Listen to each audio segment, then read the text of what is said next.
नमस्कार साथियों, स्वागत है सभी का केडी ऑनलाइन क्लासेज के यूट्यूब चैनल पर। आज के वीडियो में हम डिस्कस करेंगे बाल कल्याणकारी योजनाओं पर आधारित ट्यूशनों की। तो ये वीडियो रीट लेवल 1 और रीट लेवल 2 दोनों के लिए महत्वपूर्ण है, तो आप वीडियो के अंत तक बने रहना। वीडियो अच्छा लगे तो वीडियो को लाइक करना, शेयर करना और चैनल को सब्सक्राइब करना। निःशुल्क पाठ्य पुस्तक योजना के संबंध में कौन सा कथन असंगत है? जो गलत कथन है वो बताना है। इसी योजना के अंतर्गत राज्य पाठ्य पुस्तक मंडल द्वारा पुस्तक मुद्रण व वितरण का कार्य किया जाता है। यह केवल राज्य के विद्यालयों में संचालित है। सही है। इस योजना का लाभ कक्षा 1 से 12 तक दिया जाता है। ये भी सही है कथन। तो असंगत कथन है कि इसका लाभ केवल 1 से 8 तक दिया जाता है। तो राइट आंसर ऑप्शन डी। अगला क्वेश्चन है, कस्तूरबा गांधी बालिका विद्यालय के संबंध में कौन सा कथन सही है? सही और गलत की पहचान करनी है। इसकी स्थापना 2004-5 में होती है। सही है। ये राज्य के 186 ब्लॉकों में संचालित है। ये भी सही है कथन। ये विद्यालय कक्षा 6 से 12 तक संचालित होते हैं। ये कथन भी सही है। तो राइट आंसर है ऑप्शन डी। इसकी व्याख्या के लिए हम आपको इसकी पीडीएफ टेलीग्राम चैनल केटी ऑनलाइन क्लासेज पर उपलब्ध करवा देंगे, तो इसकी व्याख्या आप वहां से देख सकते हो। अगला क्वेश्चन है कि राज्य में कस्तूरबा गांधी बालिका आवासीय विद्यालय स्थापित करने के मानकों के संदर्भ में कौन सा कथन सही नहीं है? महिला साक्षरता दर देश के औसत से कम हो। सही है। साक्षरता दर में जेंडर गैप अधिक हो। जनजाति बाहुल्य क्षेत्र अधिक, अल्पसंख्यक जनसंख्या की अधिकता। तो सही कथन नहीं है जनजाति बाहुल्य क्षेत्र। राइट आंसर ऑप्शन सी कि एकीकृत कस्तूरबा गांधी आवासीय योजना की शुरुआत कब हुई? एकीकृत कस्तूरबा गांधी आवासीय योजना है, इसकी शुरुआत होती है 2018-19 के अंदर। अगला क्वेश्चन है, निम्न में से असंगत युग्म है। केजीबीवी टाइप फर्स्ट 6 से 8, केजीबीवी टाइप 2 6 से 10, केजीबी टाइप 3 6 से 12 और असंगत कथन है केजीबी टाइप 4 8 से 12। ये कथन गलत है क्योंकि ये 9 से 12 तक संचालित है। कि मेवात बालिका आवासीय छात्रावास योजना के संबंध में कौन सा कथन असत्य है? तो मेवात बालिका आवासीय विद्यालय छात्रावास योजना है, इसके बारे में असत्य कथन है कि ये विद्यालय अलवर व भरतपुर जिले में संचालित है, क्योंकि ये विद्यालय संचालित है केवल और केवल अलवर जिले के। इनमें कक्षा 6 से 8 तक की शिक्षण सुविधा उपलब्ध करवाई जाती है। सही है। वर्तमान में इनकी संख्या 10 है। ये कथन सही है। इनका संचालन मेवात क्षेत्रीय विकास कार्यक्रम के अंतर्गत किया जाता है। ये कथन भी सही है। गार्गी पुरस्कार योजना कब प्रारंभ की गई? तो गार्गी पुरस्कार योजना प्रारंभ की गई 1998 के अंदर। गार्गी पुरस्कार योजना के संदर्भ में कौन सा कथन सही है? गार्गी पुरस्कार योजना के संबंध में सही कथन है कि इसकी पुरस्कार हेतु जो राशि दी जाती है वो निदेशालय माध्यमिक शिक्षा द्वारा उपलब्ध करवाई जाती है। ये कथन सही है। माध्यमिक शिक्षा बोर्ड द्वारा आयोजित माध्यमिक की परीक्षा में 75% से अधिक अंक प्राप्त करने वाली बालिकाएं इसके योग्य हैं। जो स्वामी विवेकानंद राजकीय मॉडल स्कूल है, उसमें कक्षा 10 में 8 से 10 सीजीपीए प्राप्त बालिकाएं इसकी योग्य हैं। तो इसके तीनों कथन सही हैं। तो राइट आंसर ऑप्शन डी। अगला क्वेश्चन है कि गार्गी पुरस्कार में देय पुरस्कार राशि है। जो गार्गी पुरस्कार है उसके अंदर कितनी राशि दी जाती है? तो ये राशि दी जाती है 6,000 रुपए। कितनी राशि दी जाती है? 6,000 रुपए की राशि दी जाती है। और बसंत पंचमी के दिन ये राशि दी जाती है 3,000 रुपए की एक किस्त, 3,000 रुपए की एक किस्त। बालिका प्रोत्साहन योजना के संबंध में कौन सा कथन असंगत है? तो असंगत कथन है कि यह योजना 2007-8 में प्रारंभ हुई। ये कथन गलत है। उच्च माध्यमिक विद्यालय में किसी भी संकाय में 75% से अधिक अंक प्राप्त करने वाली बालिकाएं योग्य हैं, या तो 75% या 75% से अधिक। और पुरस्कार के रूप में 5,000 रुपए दिए जाते हैं। और यह पुरस्कार कब दिया जाता है? बसंत पंचमी को। अगला क्वेश्चन है कि बालिका शिक्षा फाउंडेशन के संबंध में कौन सा कथन सही है? जो बालिका शिक्षा फाउंडेशन है, इसकी स्थापना होती है 30 मार्च 1995 को, और इसका अध्यक्ष होता है मुख्यमंत्री। ये कथन भी सही है दोनों। और राज्य सरकार द्वारा कॉर्पस फंड के रूप में 1 करोड़ की राशि उपलब्ध करवाई जाती है। ये कथन भी सही है। तो राइट आंसर है ऑप्शन डी। आर्थिक पिछड़ा वर्ग के सामान्य वर्ग के मेधावी विद्यार्थियों हेतु प्रोत्साहन योजना की पात्रता हेतु आय सीमा क्या है? जो आर्थिक पिछड़ा वर्ग के सामान्य वर्ग के जो मेधावी विद्यार्थी हैं, उनके लिए जो आय सीमा है वो है 2.5 लाख रुपए। तो राइट आंसर ऑप्शन सी।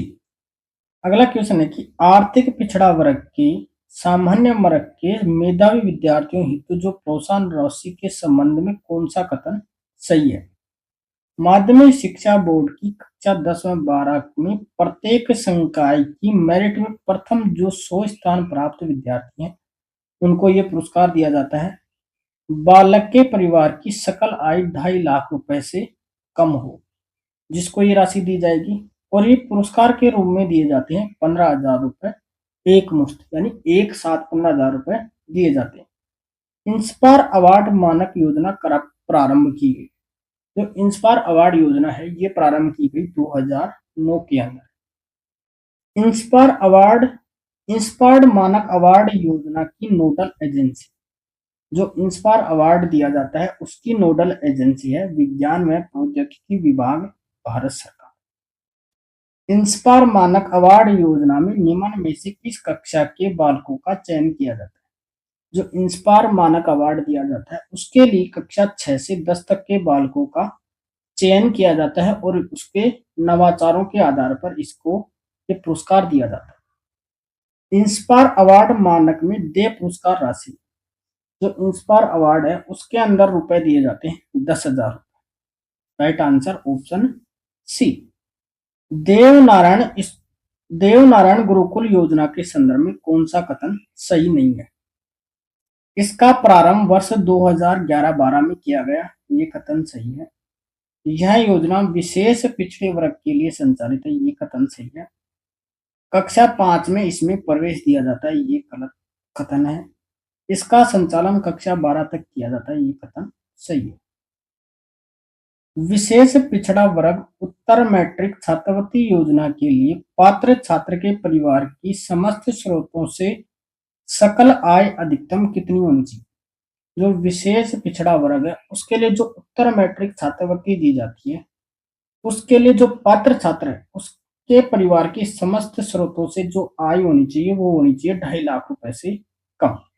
तो right answer option C. Devnarayan प्रतिभावान छात्र छात्रा प्रोत्साहन योजना में राजकीय उच्च माध्यमिक विद्यालयों की छात्राओं को जो पुरस्कार राशि दी जाती है वो पुरस्कार राशि कितनी है? 3500 रुपए। Right answer option B. Devnarayan छात्रा स्कूटी वितरण एवं प्रोत्साहन योजना के संबंध में कौन सा कथन असंगत है? उच्च माध्यमिक परीक्षा में 60% से अधिक अंक प्राप्त करने वाली विशेष पिछड़ा वर्ग की बालिकाएं पात्र हैं। ये कथन गलत है।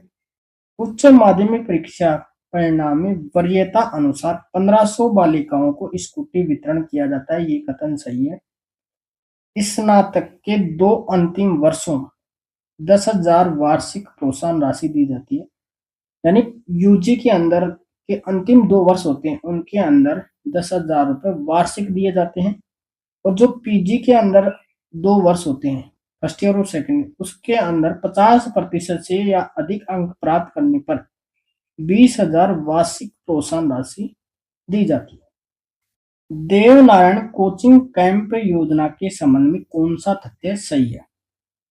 इसका नोडल विभाग सामाजिक न्याय व अधिकारिता विभाग है। कथन सही है। यह राज्य के 5 जिलों में संचालित है। कथन सही है। वर्तमान में 38 विद्यालयों में 54 प्रशिक्षण शिविर संचालित हैं। कथन सही। तो राइट आंसर ऑप्शन डी। निःशुल्क साइकिल वितरण योजना कब से प्रारंभ हुई? जो निःशुल्क साइकिल योजना है ये प्रारंभ होती है 2007-8 के अंदर। निःशुल्क साइकिल वितरण योजना के संबंध में कौन सा कथन असंगत है? बालिका शिक्षाओं को बढ़ावा देने के उद्देश्य से यह योजना प्रारंभ की गई। कथन सही है। राजकीय विद्यालयों में कक्षा 9 में नवीन प्रवेश लेने वाली सभी बालिकाओं को साइकिल वितरित किया जाता है। कथन सही है। वर्ष 2014-15 की बजट घोषणा की क्रियान्विति के अंतर्गत राजकीय विद्यालयों की कक्षा 9 में नव प्रवेशित छात्राओं को नगद किराए के स्थान पर निःशुल्क साइकिल वितरण का प्रारंभ किया गया। कथन गलत है। विमुक्त, गोमंतु और अर्ध गोमंतु परिवारों के कक्षा 6 से 11 तक राजकीय एवं निजी विद्यालयों में अध्ययनरत बालकों को निःशुल्क साइकिल वितरण का प्रावधान 25 अप्रैल 2022 से प्रारंभ किया गया। कथन सही है। लैपटॉप वितरण योजना कब प्रारंभ की गई? तो लैपटॉप वितरण योजना प्रारंभ की गई 2013-14 के अंदर। मुख्यमंत्री हमारी बेटी योजना कब प्रारंभ की गई? तो मुख्यमंत्री बेटी हमारी योजना प्रारंभ की जाती है 2015-16 के अंदर। मुख्यमंत्री हमारी बेटी योजना के संबंध में कौन सा कथन असंगत है? वो गलत कथन है, वो बताना है। इसकी नोडल एजेंसी बालिका शिक्षा फाउंडेशन। कथन सही है। इसका उद्देश्य स्नातकोत्तर स्तर तक नियमित अध्ययन करने के लिए आर्थिक सहायता प्रदान की जाती है। कथन सही है। चयनित बालिका को 1,15,000 रुपए की सहायता प्रदान की जाती है। कथन सही। राजकीय विद्यालयों की कक्षा 12वीं उत्तीर्ण बालिका पात्र है। कथन गलत है। तो राइट आंसर ऑप्शन डी। आपकी बेटी योजना के संबंध में कौन सा कथन सही है? इसका प्रारंभ 2004-5 में हुआ। कथन सही है। राजकीय विद्यालय में कक्षा 1 से 12 तक अध्ययनरत बीपीएल परिवार की बालिकाएं पात्र हैं जिनके माता पिता में से एक का निधन हो गया। कथन सही है। कक्षा 1 से 8 तक की बालिकाओं को 2100 रुपए आर्थिक सहायता प्रतिवर्ष दी जाती है। कथन सही है। तो राइट आंसर ऑप्शन डी, उपरोक्त सभी। विदेशों में स्नातक स्तर तक की शिक्षा सुविधा योजना के प्रतिवर्ष कितने बालिकाओं का चयन किया जाता है? तो विदेशों में स्नातक स्तर तक की शिक्षा सुविधा उपलब्ध कराने के लिए 3 बालिकाओं का चयन किया जाता है प्रतिवर्ष। तो right answer option B. Kasturba Gandhi STDR योजना कब से प्रारंभ की गई? कस्तूरबा गांधी STDR योजना प्रारंभ की जाती है 2007-8 के अंदर। तो right answer option A. Indira Priyadarshini पुरस्कार योजना के संबंध में कौन सा कथन असंगत है? यह योजना वर्ष 2010-11 में प्रारंभ की गई। कथन सही है। जिला स्तर पर 8वीं, 10वीं, 12वीं बोर्ड की परीक्षा में प्रथम स्थान प्राप्त करने वाली बालिकाएं पात्र हैं। कथन सही है।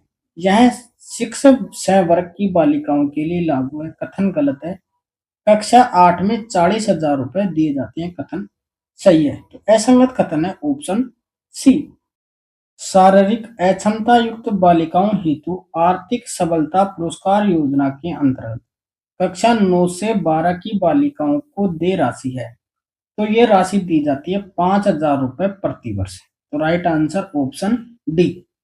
मूक, बधिर और नेत्रहीन बालिकाओं हेतु आर्थिक सबलता पुरस्कार योजना के अंतर्गत कक्षा 1 से 8 तक की बालिकाओं को दे राशि है। तो ये राशि दी जाती है 2,000 रुपए प्रति वर्ष। Right answer option B. बालिका शिक्षा कार्यक्रम आत्मरक्षा प्रशिक्षण के संबंध में कौन सा कथन सही है? इसका उद्देश्य बालिकाओं को शारीरिक एवं मानसिक रूप से आत्मरक्षा हेतु प्रशिक्षित करना। कथन सही है। राजकीय विद्यालयों में यह सक्षम अभियान के नाम से संचालित है। कथन सही है। इस अभियान में शारीरिक स्वास्थ्य पोषण, जेंडर एवं बाल अधिकारों पर चर्चा की जाती है, कथन सही है। तो राइट आंसर उपयुक्त सभी, ऑप्शन डी। किशोरी शैक्षिक उत्सव कितने जोन में आयोजित किया जाता है? किशोरी शैक्षिक उत्सव कितने जोन में आयोजित किया जाता है? तो ये 3 जोन के अंदर आयोजित किया जाता है। तो राइट आंसर ऑप्शन बी। मेरा विद्यालय सुरक्षित विद्यालय के संदर्भ में कौन सा कथन सत्य है? यह विद्यार्थियों के बाल अधिकारों की जानकारी देता है, कथन सही है। बाल संरक्षण से संबंधित संरचनाओं, व्यवहारों एवं प्रक्रियाओं के बारे में जानकारी देता है, कथन सही है। विद्यालय में जेंडर संवेदनशीलता वातावरण का निर्माण करता है, कथन सही है। तो राइट आंसर ऑप्शन डी, उपयुक्त सभी। पीएम श्री योजना अंतर्गत राजस्थान में प्रथम चरण में कितने विद्यालय संचालित किए जाते हैं? तो प्रथम चरण है पीएम श्री योजना का, उसके अंदर 402 स्कूलों का चयन किया गया है या चयनित किए गए हैं। तो राइट आंसर ऑप्शन सी। स्वामी विवेकानंद राजकीय मॉडल विद्यालय के संबंध में कौन सा कथन सही नहीं है? राजस्थान में इनकी शुरुआत होती है 2014-15 के अंदर, कथन सही है। इनकी संबद्धता माध्यमिक शिक्षा बोर्ड से है, ये कथन गलत है। इनकी संबद्धता या मान्यता है वो है केंद्रीय शिक्षा बोर्ड के द्वारा, सीबीएसई से ये मान्यता प्राप्त है। ये अंग्रेजी माध्यम में संचालित विद्यालय है, सही है कथन। 2016-17 में झालापाटन में डे बोर्डिंग मॉडल स्कूल प्रारंभ किया गया, कथन सही है। तो राइट आंसर क्या रहा? Option B. पन्नाधाय बाल गोपाल योजना के संबंध में कौन सा कथन सही है? प्री प्राइमरी से कक्षा 8 तक दूध वितरण का प्रावधान है, सही है कथन। सप्ताह में प्रत्येक कार्य दिवस पर दूध का वितरण किया जाता है, कथन सही है। कक्षा 6 से 8 तक प्रत्येक बालक को 200 मिलीलीटर दूध उपलब्ध करवाया जाता है, कथन सही है। तो राइट आंसर ऑप्शन डी। इसके आगे हम नेक्स्ट वीडियो के अंदर देखने वाले हैं। तब तक के लिए धन्यवाद दोस्तों, जय हिंद।